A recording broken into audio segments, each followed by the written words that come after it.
Barry, terrible event at the weekend on Saturday, an assassination attempt on the life of Donald Trump. I'm going to mention this in the American news here on the show.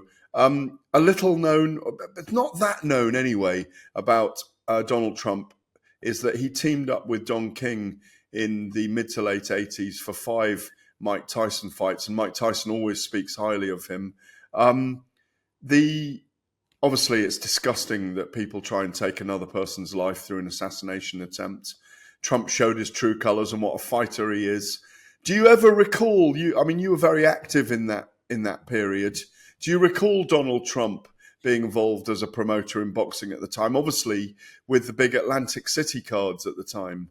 Yeah, not massively, to be honest, Gareth. I sort of remember seeing him around and knowing who he was. It's just this rich, famous guy who owned hotels. That's all we knew him of. It was more than that, of course. That's all we knew who he was. But yeah, so I remember him being involved, certainly with Don King. But you always tend to think, when Don King was involved, where's the angle? But listen, everybody wanted to be involved with Mike Tyson, and anyone with money to make more money. Mike Tyson seemed the perfect magnet, to be fair. That's the truth of it. So I understood why he got involved, and maybe try and get Tyson in his hotels and try and bolster sales in that way. But yeah, I remember him being involved in boxing, and so he has some sort of a relationship with our sport. So yeah, it's a crazy what's happened to him on the weekend, and luckily that he's fine and he can carry on with his campaign. He was very visible in the ring afterwards. He was very visible at the fights. He was very visible in the promotion of things. I mean, you see him today. He gets involved with the UFC. He's friends with Dana White, obviously, who endorses him. Mike Tyson always endorses Donald Trump, and I'd like to wish him well in his recovery from being shot in the ear, and to the families that were the people that have lost loved ones in that incident. It's a horrible thing to see. I do recall as well that people around boxing knew that he did have a love of the sport, and at the end of the day, in the end, he didn't make it as a promoter, a long-term promoter in boxing, but he made it to be president of the United States. Maybe promoting in boxing is tougher than being in politics. I would imagine, and crazy to say, there's probably more hurdles to cross than anything else. It's a hard, dark business, isn't it, to be a promoter? But he seemed a natural fit for it. To be fair, I'm not sure if he really wanted to do it, then he would have been successful at it. But listen, when you've got the money he has and already successful as he is, he could pick and choose his own route. On the American news, before we get into Jaron Boots Ennis, the WBC, Barry, have ordered Shaka Stevenson to make a mandatory against William Zepeda, who I'm just pulling up the news here, who obviously looked brilliant against Giovanni Cabrera at the weekend. And there's a purse bid order if that fight isn't accepted. Obviously, it's a 70-30 split for the defending champion. Do you like that fight? Do you think we'll get that fight? I don't think we'll see it, but I think I do like it a lot. Yeah, I do. See, you watch Zepeda, and he's so hittable in the first round and a half that you think it's target practice for Stevenson. But as he gets, because everyone knows Zepeda is a heavy-handed fighter who throws so many punches per round. It's phenomenal. His work rate is the best in that division by far. So, but he gets neater with the busier he is, the more active he is, the more punches he throws, the more elusive he becomes. Ironically. No, he's not. Listen, he's not a Stevenson quite elusive, but I mean, he's an aggressive fighter who's harder to hit when he's busier. So he's a hard fight for anybody. He's number one in every. I think he's number one in every organization there. So if they can't get the Stevenson fight, then you'll have Gervonta Davis, Lomachenko, Baranchyk, of course, is the new WBO champion recently. So there's lots to choose from there. But I think Zepeda is a problem for everyone. But that's a really talented division. All the champions there.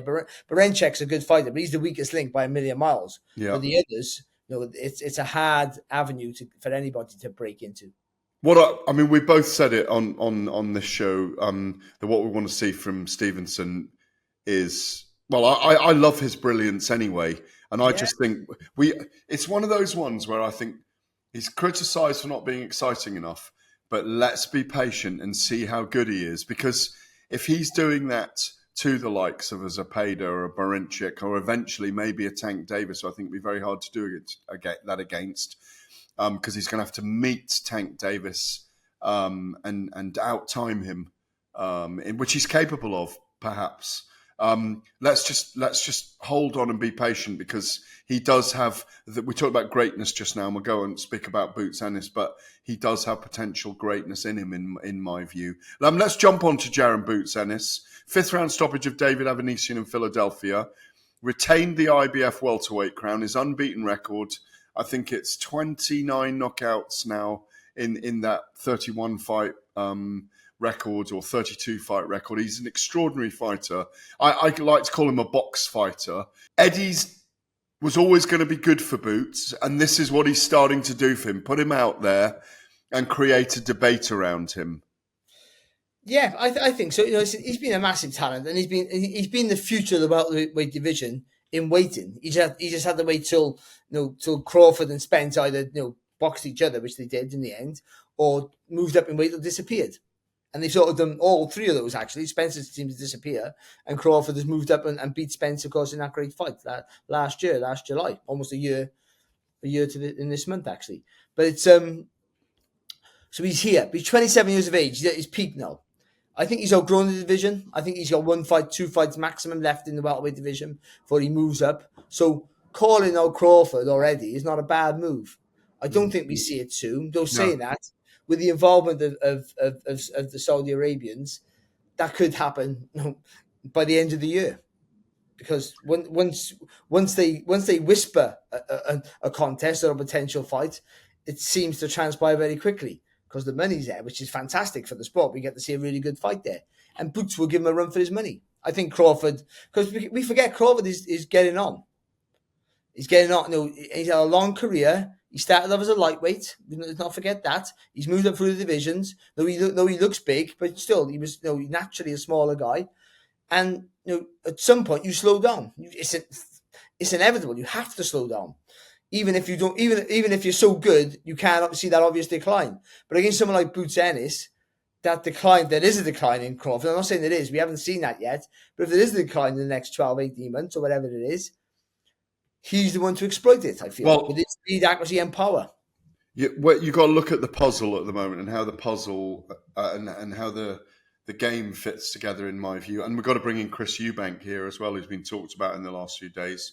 There is talk about, now that Chris Eubank signed a new deal with Boxer and Sky, that there is talk in the background about him potentially becoming, I think it's the 9th British fighter to face Canelo. That I see that as a viable fight because Eubank's still a big name. Some people say, "Oh no one cares about him anymore." They do. He is a name. He's very good at creating a promotion. If Eddie Hearn's had a conversation with Turki Al-Sheikh after the event, I get it. But my understanding was, and this is from briefings and different things, that we know on August the 3rd that Crawford's fighting Israel Madrimov anyway in that big LA Riyadh season card. He has that fight then. That's a big event. He won't fight for 4 or 5 months. In the interim, Canelo's could potentially fight Chris Eubank. We're hearing the first third of next year, the Saudi Arabians are working very hard on having Canelo against Crawford. That's out there. I don't see Crawford having another fight between Madrimov and Canelo, in my view. He'd go straight to Canelo. Like you say, he's 37. There's not lots of miles on the clock, though, Barry. He doesn't get beaten up and hurt a lot. He's had moments when he's been troubled in fights. But it's the camps. In the camps, yeah. And how he lives his life outside the ring. I don't quite know. I don't think he's crazy. Yeah. But he's still from a crazy area. So yeah. I think sometimes you can be dragged back in. But yeah, I think he lives the right life, and I think he's always prepared for fights. But those camps can have their toll on you physically more than anything else, and also saying that mentally as well. Just having to get up for a fight every time, having to train hard when you have millions in the bank. I can only imagine, unfortunately, how difficult that must be because you seem to have made it now. But the Canelo fight's a huge fight, so he can get up for that.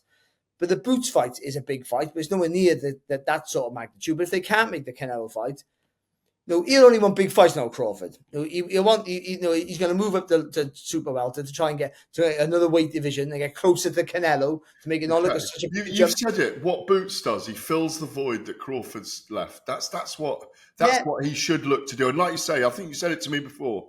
Follow them up to light middleweight to have that fight. Yeah, I think Boots is already struggling to make welterweight now. I think so. He'll move up and box Crawford. But I think if the money's there, Crawford will take that fight no problem at all. But he won't take that fight if there's a potential to box Canelo for crazy money, which it would be.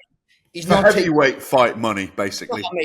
He's not taking the risk to box exactly. Ennis or anybody, but certainly not Ennis. Yeah. And while we're on it, I've got this sneaking feeling that Crawford is going to outpoint Canelo. It's a big. I do think Canelo's slowed down.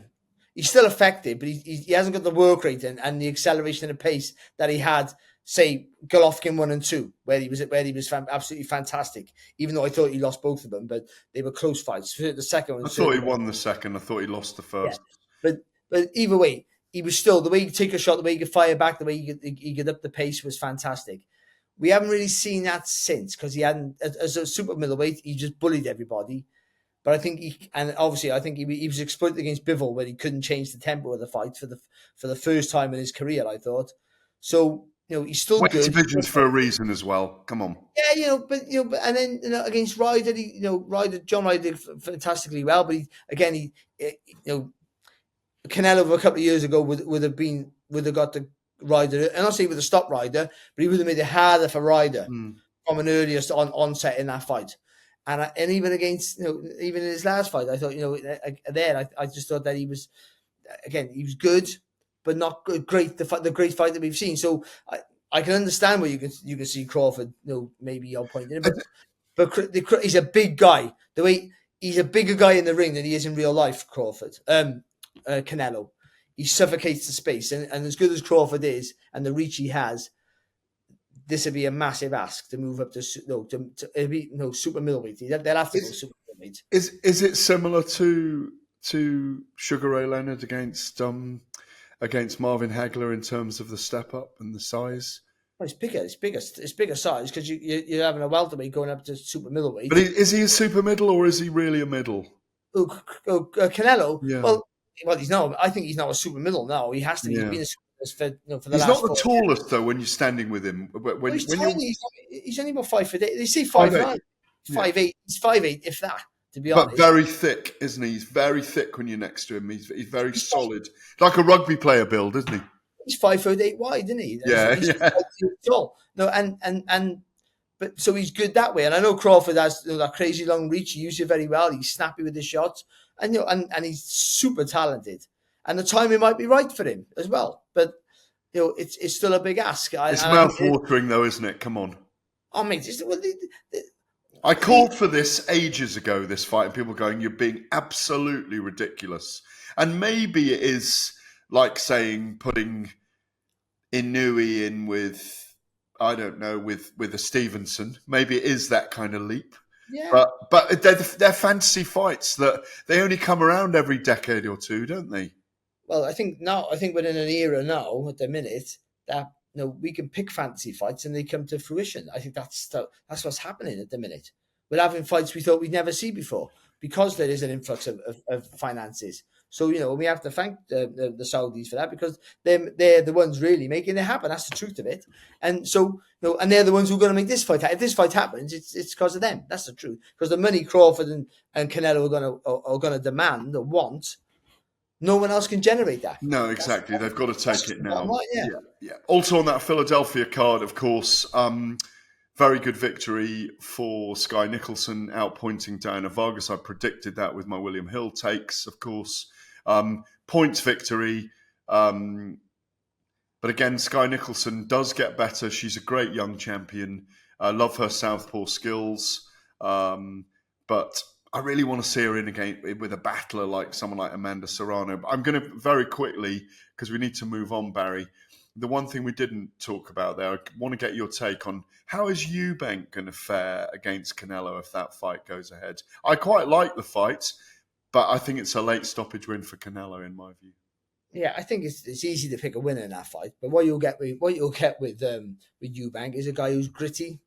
Will give it his all. He'll make it as an exciting fight for as long as it lasts. But ultimately, in the end, he's stepping up a level that he's never been before, and I think he'll struggle. But it's still a fight that I want to see. I think I can't see any other winner but Canelo, and in any way he wants. I think he might have to go past 6 rounds, but I think if any round after that, I think you could see Canelo getting the stoppage.